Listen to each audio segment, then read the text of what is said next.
Performance USA, the greatest entertainers in America, as requested by you, the men and women in the United States Armed Forces throughout the world.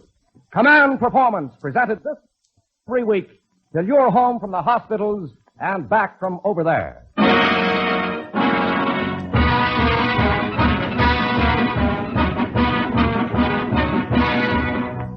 Hi, gang, this is Hugh Brundage. Bringing up another Command Performance with the lineup as requested in your wonderful letters to Armed Forces Radio, Los Angeles, USA. You know, you guys certainly know how to pick winners because the talent department tonight is chock full of real good stuff, believe you me.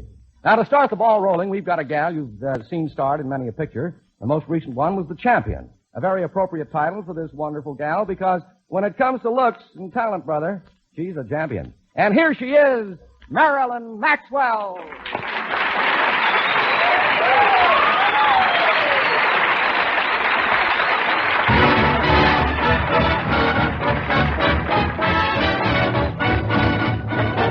If you think candy's sweet, there's a guy you ought to meet. Sugar drips from his lips when it sighs, but the love light that lies within my baby's eyes, how it lies, how it lies, how it lies. He has style, he has charm, and a pair of loving arms that I'm dying to try on for size. But the love light that lies within my baby's eyes, how it lies, ooh, how it lies. His name tops the list of every florist. His girls are standing 10 deep in line with all of the trees in the forest. Why should I be the only clinging vine? Oh, there's heartbreaking sore when the one that you adore is the devil in an angel's disguise. But the love light that lies is the love light that dies. Well, I tried and I tried and I cried and I cried, but I can't figure out the reason why. But I do know that he has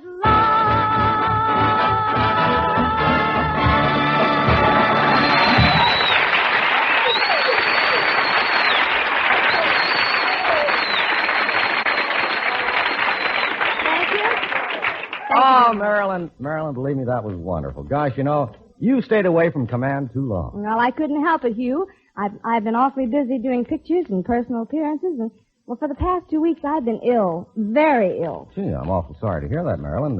What'd you have? $20 on the Brooklyn Dodgers.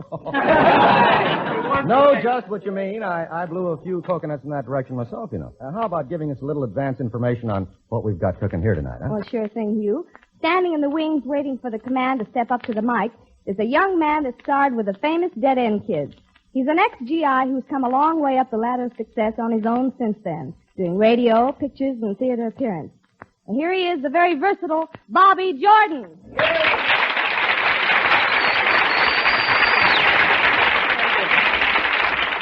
Thank you very much. Hello, Marilyn. Why, Bobby Jordan, how you've changed. Changed? Why, yes, since the last time we were together, we were just kids in the same neighborhood.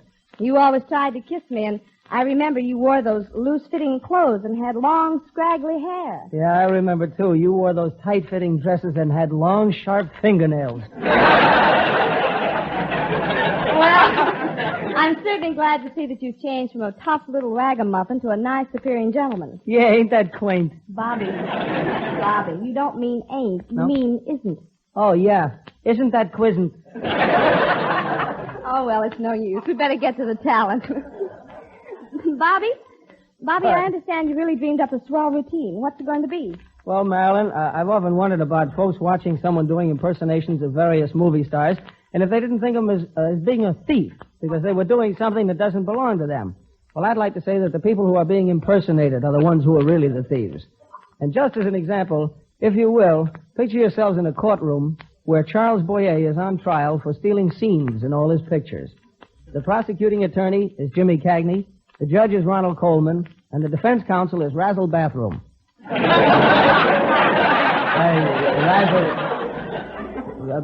George Sanders. That's close. It might start something like this with the prosecuting attorney, James Cagney. All right, boy, hey. Listen to me, you landlady actor. I want you to know you've been caught stealing cheese from all the girls, that's right. All the girls that you work with. Now, boy, hey, what have you got to say for yourself, huh? What? I do not have very much to say. All I can say is I cannot help it if I'm a lover. You see, I've always been a student in the art of love.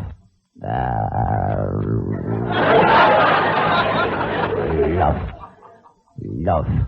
Wonderful love. L-U-F. Love. All right, boy, hey. I got a guest witness here. I'd like to ask him to say a couple of words. Humphrey Bogart, what have you got to say? All right, Cagney, drop the case.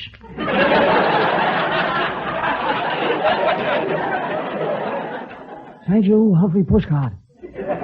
And right now, what do you got to say for yourself, boy, eh?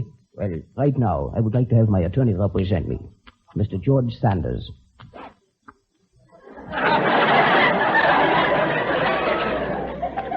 In the past few moments, you've worked me down. Next. I'm tired of the tomfoolery in your photo wall.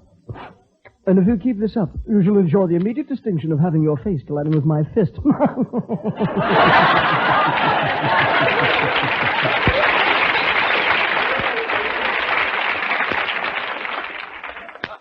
Thank you, Your Honor. Mr. Coleman, what do you have to say? Ronald? I do not have very much to say, but I think the defendant, Mr. Boyer, should definitely be released. You see, there is a lack of evidence. Ah, yes, there is. The case should be dismissed. Just a minute here. What are you doing to me, Coleman? You mean that's all you're going to say? Yes, I'm afraid it is. You see, I have to be running along now, for I have to go home and polish my Oscar. Thank you.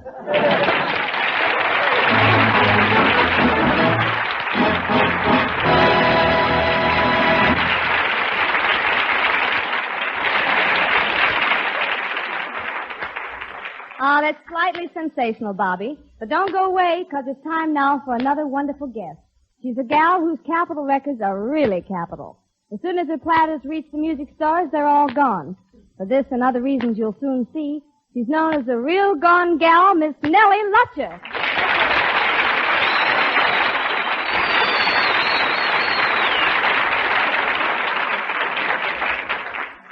Thank you. Got a little tune I'd like to do for all you fellows, and especially for Jack Conbach and the MP Battalion at APO 757. I'm sorry. It's called Baby. Please stop and think about me.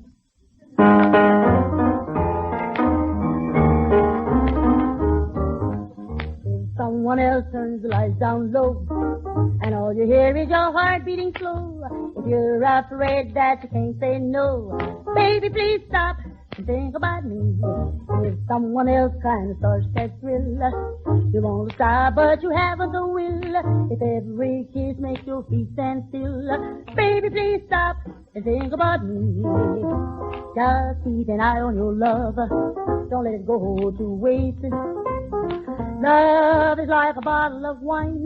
The longer you save it, the better it'll taste.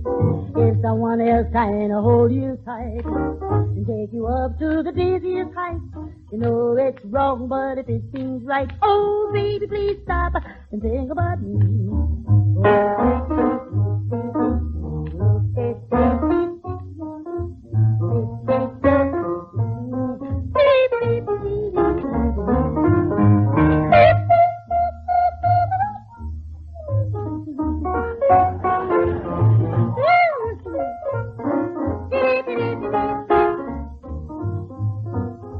Just keep an eye on your love. Don't let it go to waste. Love is like a bottle of wine. The longer you save it, the better it'll taste. If someone else can hold you tight, take you up to the dizziest height, you know it's wrong, but if it seems right, oh, baby, please stop and think about me.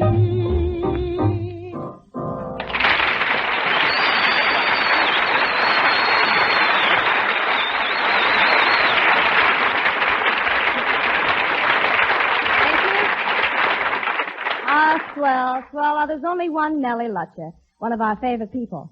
And speaking of favorite people, let's welcome one of the finest. It's a great feeling to see his fine movies, such as the latest hit entitled It's a Great Feeling. And you tell us it's a greater feeling to have him on your own show. So without further ado, let's bring on Jack's command performance, Carson.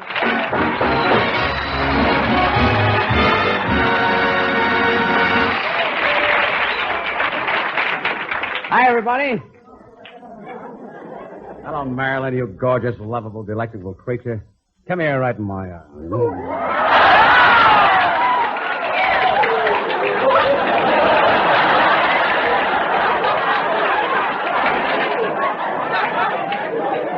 Why,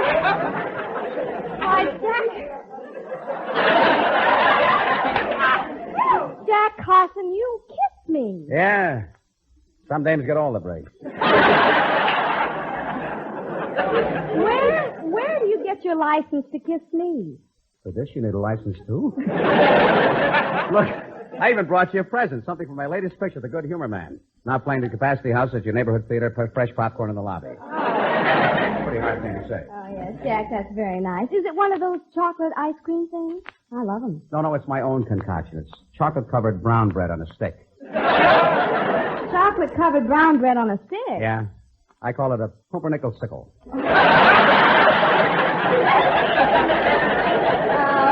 I thought so. Catch Jack Carson spending any real money on a gal. No, wait a minute, Marilyn. The last time we went out, didn't I promise you dinner with chilled wine and candlelight? Turned out to be warm Pepsi-Cola and a match. You'll never get me out with you again. Oh, please, Marilyn, just tonight. Come on. This time I promise we'll look at television from inside the store. No, sir. I can't anyway. You see, I promised Bobby Jordan I'd go out with him. Marilyn, come with me and we'll look at the stars from my penthouse on the 86th floor. No, that's too high for me. I also have a room on the second floor. But, Jack, if you live in a penthouse on the 86th floor, why do you need a room on the second floor? In case some nights I don't feel like going home.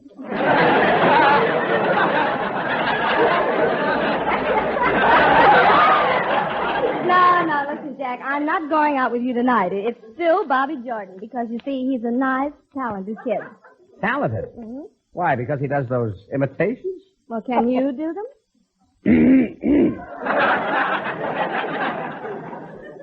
Marilyn, my darling, be mine, darling. Don't leave me, darling.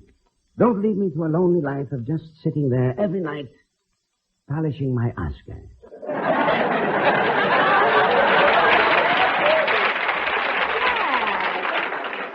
That's wonderful. If you could only sing. Marilyn, I can do Frank Sinatra and Nelson Eddy, too. Really? Well, let me hear your Frank Sinatra. The music starts.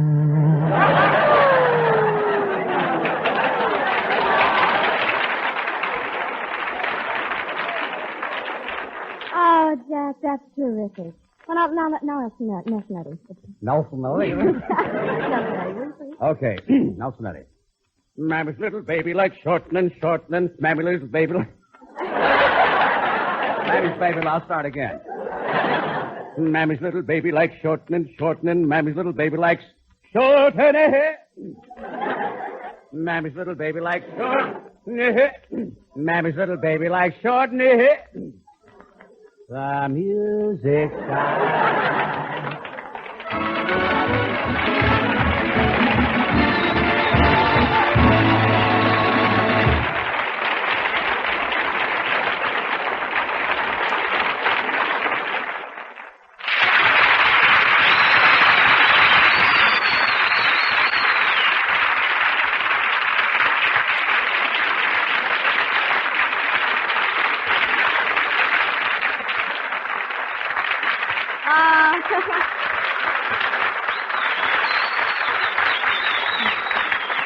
Carson, you're really magnificent. Say, Marilyn, you know, I've just been talking to Jack Carson. He says he'd like to do his version of The Champion. Jack Carson is a champion? Does he know anything about boxing? I heard that, Marilyn. Of course I know a lot about boxing. I started out as a boxer. In fact, I won my first 3 fights by knockouts. Then they ran out of Andrews sisters. Gee, Jack, you know, that was a wonderful picture, wasn't it? I'll say. All the other studios admitted it, too. After The Champion was previewed, Warner Brothers said, magnificent. RKO said, Stupendous. Paramount said, Colossal. And Republic Studios said...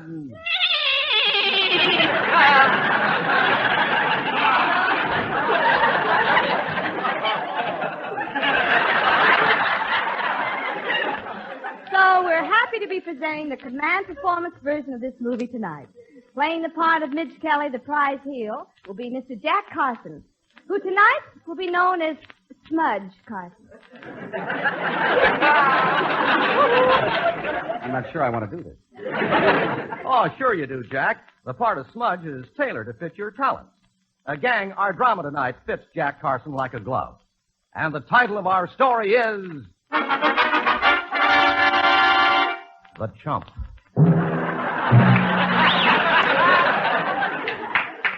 I am Marilyn, Smudge Carson's sister. As a baby, Smudge was very cute. He had the bluest eyes, the blondest hair, and the cutest little button nose.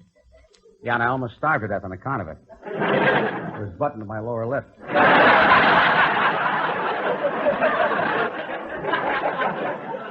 One day, he came running into the living room. Hey, Pop. Well, it's my daughter, Gwendolyn.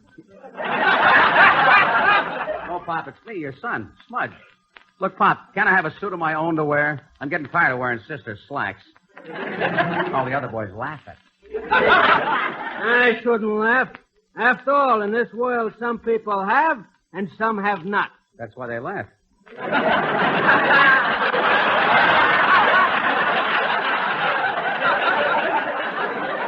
Where sister has, I have not.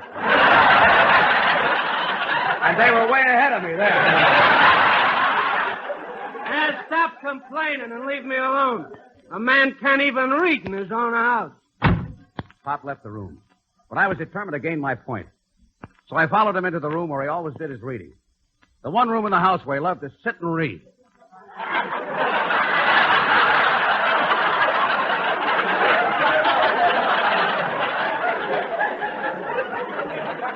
The library.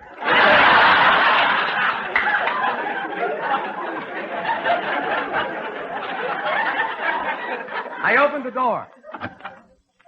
And there sat Father, reading the mellow passages from the classic Theodore. See the cow. What does the cow say? The cow says, moo, moo. Oh, Pop. Oh, see the sheep. What does the sheep say? The sheep says, ba, ba. Oh, Pop, it's me, your son. Oh, see the baboon. Now, go away. Go away. Go bother your grandmother. Oh, okay. So I wanted to see Grandma. Dear old Grandma. Sitting there with a shawl, quietly sipping her medicine. Oh, Grandma, I said, reaching out my hand. And in her soft, sweet, mellow voice, she gently cooed. Get your hands off that beer, jerk. I paid for them there subs.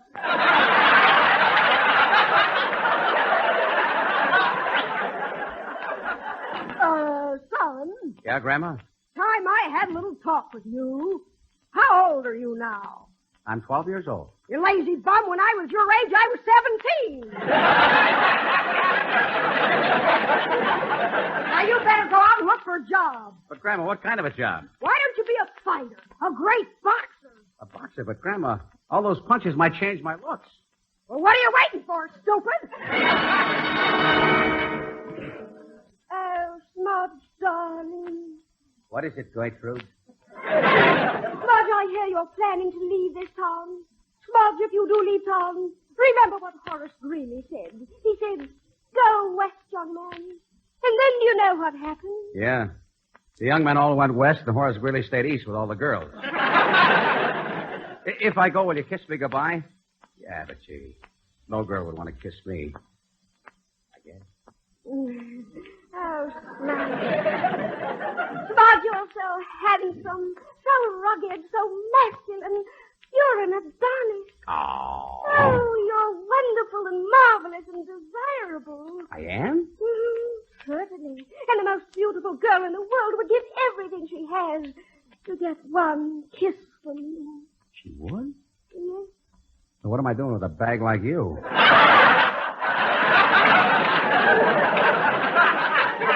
You've inspired me, Gertrude. I'm going to go west and seek my fortune. Oh, wonderful.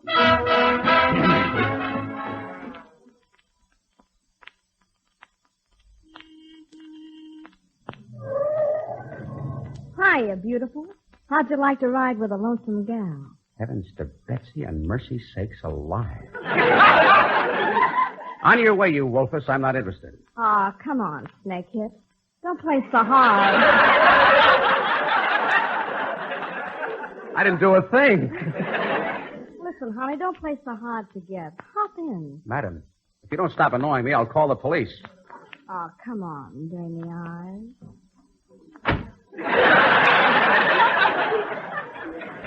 Are you going to be a sweet lover man and put your arm around me, or aren't you? Look, listen.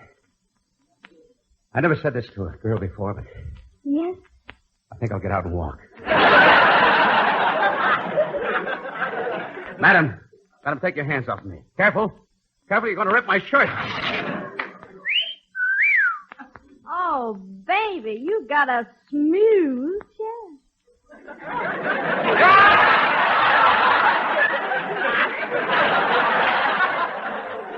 I ought to have. I'm the one man in 7 who shaves every day. What a built on this man. Bill? Well, honey, if I fix it so you can become a champ prize fighter, will you be good to me? Good to you. I'll be unbelievably wonderful to you. I'll let you kiss me. All right, honey. But remember, I'm expensive. Yeah, well, just wear a tighter girdle. Nobody will notice it. Through my help, Smudge Carson got fight after fight. With each fight, Smudge Pop got more and more vicious. He became famous. And finally, he reached the pinnacle. His first fight at Madison Square Garden. But here's where fate catches up with Smudge. It's a few minutes before the crucial fight. Evening, gents. I came in to have a talk with you punks. Who are you? I'm the boss of this town, Blackie Jordan. Why do they call you Blackie? I never take a bath. So you're the boss of this town, eh? Yeah, you want to make something of it? What's the matter? Your parents give up? Listen here, Blubber. One more crack like that and I'll take a piece of chicken liver and bash your brains in. Oh, yeah? You do, and I'll You'll what? think all over you. Now, listen here, Blackie. What do you want? Listen, Marilyn and I want Smudge to throw this fight tonight on account of we own a big piece of the guy he's fighting. Oh, yeah? I'm going to knock his head off. I don't care. That ain't the piece we own. All right, get out of here, Blackie. We ain't doing no business with no hoodlums, eh? Listen, smart boy, button your lip. I got 2 big guns in my pockets, and if I have to make a move, there's going to be trouble. What do you mean? My pants will fall down.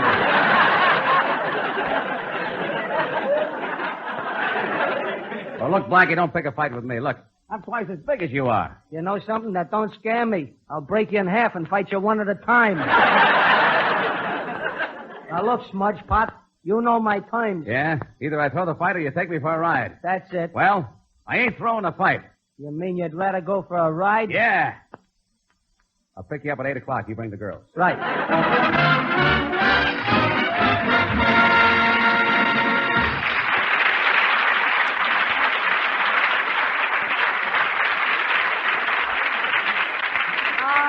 That's beautiful emoting, Jackaboy. And say, Marilyn, how about climaxing the festivities with a good night tune? Very well, Hubert.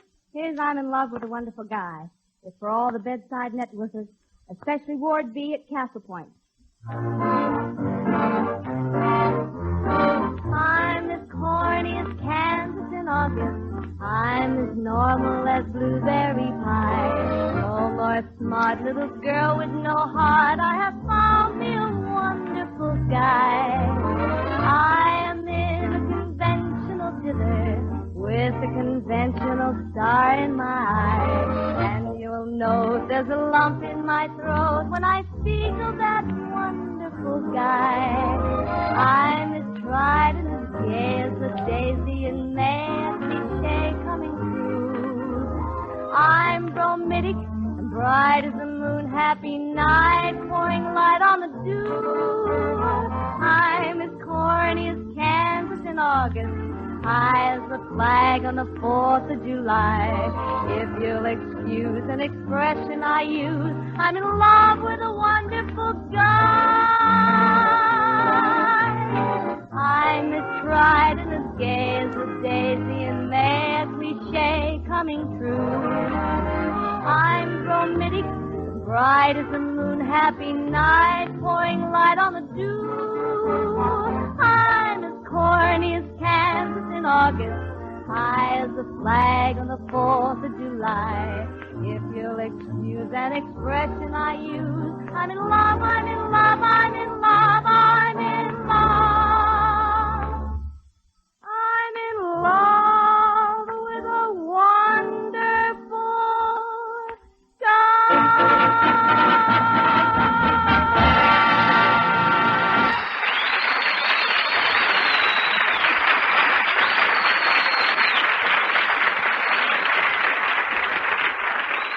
Thank you, Marilyn. Well, it's been swell working with you. Thanks, Jack, and it's been fun working with all the fine people, working for all our fine listeners. Gang, we've had a marvelous roster on Command Performance tonight, but with Jack Carson, Nelly Letcher, Bobby Jordan, announcing by Hugh Brundage, the acting of Bud Whittam and June Foray. And Marilyn Maxwell. Ah, sweet Marilyn. There's only one Maxwell who really has a house. I'll see you, Jack. Wait a minute, honey. Honey, why don't you go out with me tonight? Whatever for? Well, first we'll just get friendly. Mm-hmm. Then we'll get romantic. Mm-hmm. Then we'll get engaged. Then, Marilyn, we'll get married. And before you know it, why, we'll have 6 or 8 children. Oh, yeah? Not before I know it. Okay. Thanks for asking us in, gang. And lots of luck. Good night. Bye.